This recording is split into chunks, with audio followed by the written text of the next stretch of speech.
Cinema response విషయానికి వస్తే మాత్రం comedy, fun, entertainment, romance, emotion అన్నీ కూడా చాలా బాగా వర్కౌట్ అయ్యాయి. అందరూ బాగా కనెక్ట్ అయ్యారు, తెగ నవ్వుకుంటూ ఉన్నారు. అండ్ ఫస్ట్ టైం నేను 70mm స్క్రీన్ మీద చూసుకోవడం నాకు చాలా ఆనందంగా అనిపించింది. అండ్ ఈ ఆపర్చునిటీ ఇచ్చినందుకు, నన్ను నమ్మినందుకు మా డైరెక్టర్కి చాలా చాలా థ్యాంక్స్, అండ్ మా ప్రొడ్యూసర్ గారికి అందరికీ చాలా థ్యాంక్స్ అండి. అండ్ సినిమా డెఫినెట్గా మీరు వాచ్ చేయండి, మీరే చూడండి. ఇప్పుడు 100 మంది సినిమా హాల్లో కూర్చున్నారంటే ఒక్కొక్కటిది ఒక్కొక్క ఒపీనియన్ ఉంటుంది.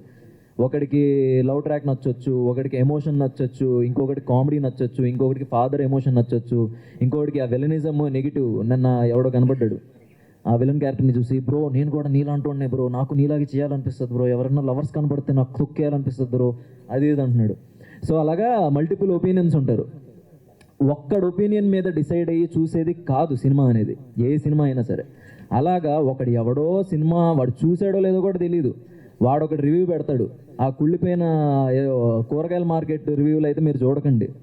మనం తెలుగు వాళ్ళం, మన తెలుగు సినిమా స్థాయిని పెంచాలంటే మనమే మనం సపోర్ట్ చేసుకోవాలి భయ్యా. నాకు అర్థం కావట్లేదు, మన తెలుగు సినిమా అనేది మొత్తం అంతా చాలా పెద్ద రేంజ్కి వెళ్ళాలంటే మన తెలుగు వాళ్ళే మనల్ని మనం తొక్కేసుకుంటే ఎలా?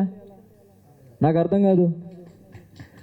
మనం కదా సపోర్ట్ చేసుకోవాలి, మన తెలుగు సినిమాని మనం కదా లేపుకోవాలి. బయట మాట్లాడుకున్నట్టు నువ్వు నిజంగా ఉన్నట్టు లేదు కరెక్ట్గా చెప్తే బాగుంటుంది, అంతేగాని ఇష్టం వచ్చినట్టు ఇంకా ఎక్కువ మాట్లాడదలుచుకోలేదు. కానీ తెలుగు సినిమాని బతికించండి, వీలైతే ఒక 2-3 రోజులు ఆడనివ్వండి, సినిమా చూడనివ్వండి జనాల్ని. ఇప్పుడు మీరు చెప్పినంత మాత్రాన జనాలు ఆగిపోరు, అండ్ మీరు పాజిటివ్ చెప్పినంత మాత్రం జనాలు వెళ్ళిపోతారని కాదు. బట్ ఏదైనా సరే నెగిటివిటీ స్ప్రెడ్ చేయడం మానేయండి. ఎందుకంటే దీని మీద ఒక సినిమా మీద చాలామంది జీవితాలు ఆధారపడి ఉంటాయి, అది కొంచెం దృష్టిలో పెట్టుకోండి.